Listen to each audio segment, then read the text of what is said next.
Assalamualaikum. Welcome back to my channel study fun. Without wasting time let's get started. आज का हमारा topic है dual cycle और आज हम इसकी एफिशिएंसी का फार्मूला डिराइव करेंगे.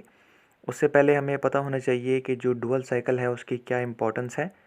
तो सबसे पहले तो हम ये देखते हैं कि जो डुअल साइकिल है उसको हम लिमिटेड प्रेशर साइकिल और मिक्स साइकिल भी बोलते हैं. इसके अलावा इसको डुअल कंबस्शन साइकिल भी बोलते हैं बिकॉज़ इसके अंदर जो कंबस्शन का प्रोसेस है वो कांस्टेंट प्रेशर और कांस्टेंट वॉल्यूम में वाक़ होता है. अब हम ये देखते हैं कि डीजल साइकिल जो है वो जो ओल्ड डीजल साइकिल है इसका जो इम्प्रूव्ड वर्जन है वो डुअल साइकिल है. मतलब जो डुअल साइकिल है वो एफिशिएंट डीजल साइकिल है और जो ओल्ड डीजल साइकिल थी उसका इम्प्रूव्ड वर्जन है. साथ ही साथ जो कंप्रेशन रेशियो होती है डुअल साइकिल की वो कम होती है as compare to diesel cycle. इसी वजह से जो है जो साइज़ होता है इंजन का वो क्या होता है, छोटा होता है डुअल साइकिल का, जिसकी वजह से हमारे पास जो इनिशियल कॉस्ट होती है मैन्युफैक्चरिंग की और जो लुब्रिकेशन की रिक्वायरमेंट होती है वो भी हमारे पास क्या होती है, कम होती है. बिकॉज़ इसके अंदर जो वेयर एंड टेयर है वो भी क्या होता है, लेस होता है. इसके अलावा जो शोर होता है वो जो डुअल साइकिल है उसके अंदर क्या होता है, कम होता है as compare to diesel cycle. और जो पावर टू वेट रेशियो है वो क्या होती है, इसके अंदर ग्रेटर होती है. मतलब ये सेम वेट अगर हम डीजल साइकिल का लें और डुअल साइकिल का लें तो ज़्यादा पावर हमारे पास डुअल साइकिल क्या करेगी, प्रोड्यूस करेगी. अब हम चलते हैं जनाब इसके प्रोसेसेस की तरफ. अच्छा, अब हम देखेंगे कि हमारे पास जो प्रोसेसेस होते हैं डुअल साइकिल में वो कौन कौन से होते हैं. सबसे जो पहला प्रोसेस है 1 से लेकर 2 तक उसे बोलते हैं आइसेंट्रोपिक कंप्रेशन. ये हमारे पास पीवी डायग्राम में आ गया है. अब अगर हम इसी को टीएस डायग्राम में देखें यानी टेम्परेचर इंट्रोपी डायग्राम में, तो ये जो स्ट्रेट लाइन है ये क्या शो कर रही है, आइसेंट्रोपिक कंप्रेशन को. नेक्स्ट अगर हम देखें तो ये 2 से 3 हमारे पास कांस्टेंट वॉल्यूम हीट एडिशन है. इसी प्रोसेस को अगर हम टीएस डायग्राम देखें टीएस प्लॉट पे तो ये हमारे पास क्या हो रही है, कांस्टेंट वॉल्यूम हीट एडिशन हो रही है. और साथ ही साथ हमारे पास कांस्टेंट प्रेशर में भी हीट एडिशन हो रही है, किसमें, 3 से 4 प्रोसेस में. और अगर हम इसी 3-4 प्रोसेस को टेम्परेचर एंट्रोपी में देखें तो हमारे पास ये जो है 3 से लेकर 4 तक डायग्राम बन गई. अब हम चलते हैं थोड़ा सा नेक्स्ट की तरफ, कौन सा प्रोसेस होता है. तो ये 4 से 5 प्रोसेस है जिसको हम बोलते हैं आइसेंट्रोपिक कंप्रेशन. और इसी को हम क्या देखें, टीएस प्लॉट पे देखें तो ये हमारे पास आइसेंट्रोपिक एक्सपेंशन 4 से 5 तक हो गया. अच्छा, अब नेक्स्ट हमारे पास है 5 to 1 जो है कांस्टेंट वॉल्यूम हीट रिजेक्शन. और इसी को अगर हम देखें टीएस डायग्राम पे तो ये कांस्टेंट वॉल्यूम हीट रिजेक्शन है. अब हम चलते हैं एफिशिएंसी के फार्मूले की तरफ. तो हमें पता है एफिशिएंसी का फार्मूला होता है heat supplied minus heat rejection divided by heat supplied. तो अब जो हीट सप्लाई है उसको मैंने क्या कर दिया है, इस हीट ऊपर वाला जो हीट सप्लाई है नॉमिनेटर में उससे डिवाइड कर दिया है और साथ जो हीट रिजेक्शन है उसको भी मैंने हीट सप्लाई के साथ क्या कर दिया है, डिवाइड करवा दिया. अब आपको पता है हीट सप्लाई और हीट सप्लाई आपस में कैंसिल हो जाएंगे तो जवाब 1 आ जाएगा. हीट रिजेक्शन और हीट सप्लाइड मैंने वैसी का वैसी नीचे ले आया हूँ इस चीज़ को. अब हम ये देखते हैं कि हीट रिजेक्शन जो है हमारे पास वो कौन से प्रोसेस में हुई है. यहाँ अगर आप देखें मैंने लिखा हुआ है MCV T5 - T1. देखिए हीट रिजेक्शन जो है हमारे पास 5 से लेकर 1 प्रोसेस में हुई है जो कि है कांस्टेंट वॉल्यूम हीट रिजेक्शन. तो अगर हमने हीट ट्रांसफ़र का मालूम करना है फार्मूला कांस्टेंट वॉल्यूम में तो वो क्या होता है, MCV डेल्टा टी. तो यहाँ देखिए MCV T5 - T1 आई है. अब जो हीट एडिशन है वो हमारे पास 2 से 3 जो कि कांस्टेंट वॉल्यूम हीट एडिशन है और 3 से 4 जो कि कांस्टेंट प्रेशर हीट एडिशन है. तो सबसे पहले 2 से 3 प्रोसेस में अगर हम देखें तो वो होता है MCV डेल्टा टी, यानी कि T3 जो है अपर टेम्परेचर यानी हायर टेम्परेचर और T2 जो हमारे पास है लोअर टेम्परेचर, प्लस हमारे पास जो है कांस्टेंट प्रेशर में भी हीट एडिशन हुई है वो है हमारे पास 3 से लेकर 4 तक जो कि है क्या, MCP T4 - T3. यहाँ T4 अपर टेम्परेचर है और जो T3 है वो क्या है हमारे पास, लोअर टेम्परेचर. अच्छा, यहाँ तक करने के बाद आपको पता है कि नीचे से हमारे पास जो है M इधर भी है और नीचे डिनोमिनेटर में 2 M है. तो हमने क्या किया, उन सारे के सारे M को जो है वो कैंसिल कर दिया. ठीक है. अब हमारे पास जो है यहाँ अगर हम देखें CV से हमने डिवाइड करवा दिया, ऊपर भी और नीचे भी हमने क्या करवा दिया, दोनों तरफ डिवाइड करवा दिया है. तो सिंपली क्या है MCV इसके साथ भी CV को डिवाइड करवा दिया, नीचे डिनोमिनेटर में जो है उसके साथ भी हमने क्या करा दिया, CV पे डिवाइड करवा दिया। तो ये देखें CV से डिवाइड करवाया हुआ है। अब होगा क्या, ये CV से कैंसिल हो जाएगा, इस तरह ऊपर वाला CV इससे कैंसिल हो जाएगा, और साथ जहाँ जो CP डिवाइडेड बाय CV दिया हुआ है ये बराबर होता है एडियाबैटिक कांस्टेंट के। तो हम अगर देखें इधर सारे CV कैंसिल हो गए और मैथ्स कैंसिल हो गए, सिर्फ ये जो CP डिवाइडेड बाय CV था इसको हमने किसके, एडियाबैटिक कांस्टेंट जो कि गैमा के इक्वल है उसके इज इक्वल टू पुट कर दिया। अब ये हमारे पास एफिशिएंसी का फार्मूला आ गया। इसमें हम क्या करेंगे, इसमें T1 T5 T3 और T4 हम निकालेंगे इन टर्म्स ऑफ T2, यानी T2 नहीं निकालेंगे, बाकी सारे टेम्परेचर T2 की टर्म्स में निकालेंगे।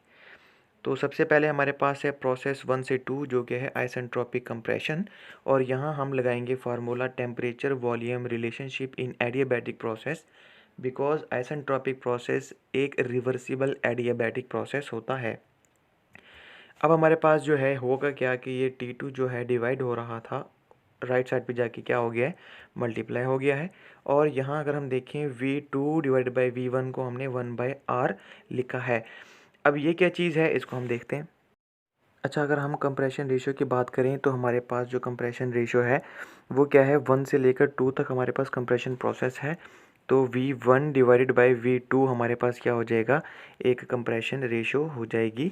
लेकिन अगर हम बात करें जो हमारे पास न्यूमेरिकल में जो हम अभी प्रूव कर रहे थे उसके अंदर जो है हमारे पास V2 डिवाइडेड बाई V1 है, हालांकि जो कंप्रेशन रेशियो होती है वो V1 डिवाइडेड बाई V2 होती है। तो इस वजह से हम इसकी जगह 1 डिवाइडेड बाई R पुट कर देंगे, ठीक है, बिकॉज ये कंप्रेशन रेशियो का क्या है, ऑपोजिट है। फिर हम प्रोसेस 2 से 3 की तरफ चलेंगे जो कि है कांस्टेंट वॉल्यूम हीट एडिशन। यहाँ हम जनरल गैस इक्वेशन को इस्तेमाल करेंगे और वॉल्यूम कांस्टेंट है तो V2 और V3 को कैंसिल कर देंगे। फिर हमारे पास जो ये T2 है इसको हम क्या करेंगे, सिंपली मल्टीप्लाई कर देंगे उधर जाके, राइट साइड पे जाके। अब ये P3 डिवाइड बाई P2 जो है इसको हमने प्रेशर रेशियो का नाम दिया हुआ है, यानी कि हमारे पास जो है हीट एडिशन से पहले का प्रेशर और हीट एडिशन के बाद का प्रेशर, हीट एडिशन के बाद का प्रेशर उसकी और हीट एडिशन से पहले का प्रेशर, इन दोनों की रेशियो लेंगे तो उसे बोलेंगे प्रेशर रेशियो। तो P3 डिवाइड बाई P2 हमारे पास जो है वो प्रेशर रेशियो के बराबर है। अभी अगर हम नेक्स्ट चलें तो हम देखते हैं कौन सा प्रोसेस है हमारे पास 3 से लेकर 4 तक जो कि है कांस्टेंट प्रेशर हीट एडिशन। यहाँ हमने जनरल गैस इक्वेशन का इस्तेमाल किया और प्रेशर को आपस में कैंसिल कर दिया बिकॉज ये एक कांस्टेंट प्रेशर प्रोसेस था। उसके बाद हमने क्या किया है, इस T3 को राइट साइड पे जाके V4 डिवाइड बाई V3 के साथ क्या कर दिया है, मल्टीप्लाई कर दिया है। अब V4 डिवाइड बाई V3 क्या है, इसे बोलते हैं cut off ratio. Cut off ratio क्या होती है कि हमारे पास एक होता है हीट एडिशन से पहले, यानी कांस्टेंट प्रेशर पे जो है हीट एडिशन से पहले का वॉल्यूम होता है और एक हीट एडिशन के बाद होता है। हीट एडिशन यहाँ जो हो रही है वो कंबस्चन प्रोसेस हो रहा है, तो मतलब हीट एडिशन के बाद का वॉल्यूम वो है V4 और हीट एडिशन से जो पहले का वॉल्यूम है वो है V3। तो V4 डिवाइडेड बाई V3 करेंगे तो हमारे पास क्या आ जाएगा, कट ऑफ रेशियो आ जाएगी, जिसको हमने पुट करिए है यहाँ। यहाँ जो T3 आपको शो हो रहा है, अगर मैं इसको देखूँ T3 आपको नज़र आ रहा होगा इधर, इस T3 की जगह हमने क्या पुट किया है, अगर हम प्रीवियस इक्वेशन में जाएं तो यहाँ देख रहे हैं T3 किसके बराबर है, T2RP के बराबर है। तो यहाँ हमने T3 को क्या कर दिया है, T2RP के बराबर कर दिया है, और बाकी कट ऑफ रेशियो जो रो है वो वैसे की वैसी आ गई है। अभी नेक्स्ट चलते हैं। नेक्स्ट हमारे पास कौन सा है, 4 से 5 प्रोसेस जो कि आइसेंट्रोपिक एक्सपेंशन है।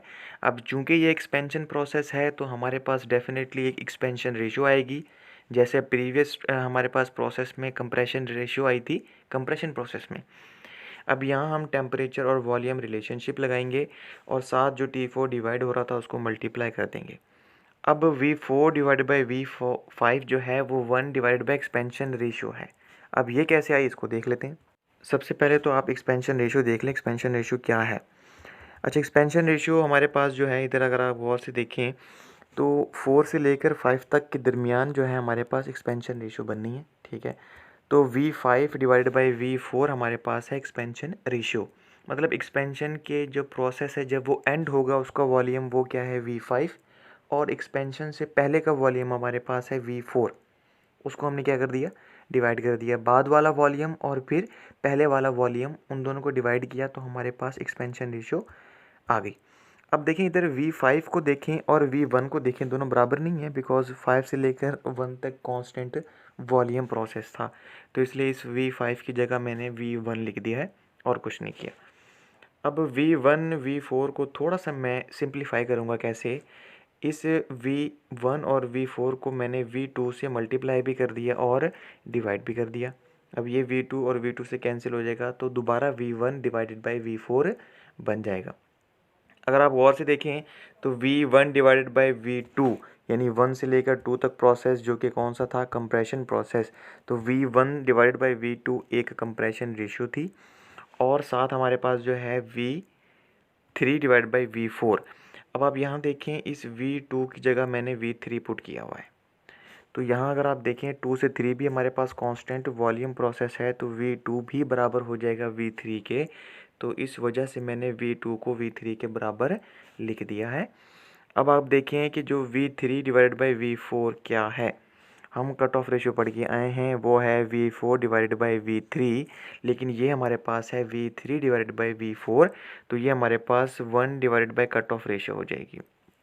अब इनको हम सॉल्व करेंगे तो ये क्या हो जाएगी, एक्सपेंशन रेशियो हमारे पास कंप्रेशन रेशियो और कट ऑफ रेशियो की क्या हो जाएगी, एक रेशियो बन जाएगी। ठीक है, तो हम यहाँ लिख देते हैं एक्सपेंशन रेशियो, कंप्रेशन रेशियो जो कि R है, और डिवाइडेड बाय रो जो कि हमारे पास क्या है, कट ऑफ रेशियो है। अब इसी एक्सपेंशन का फार्मूले को हम पुट कर देंगे।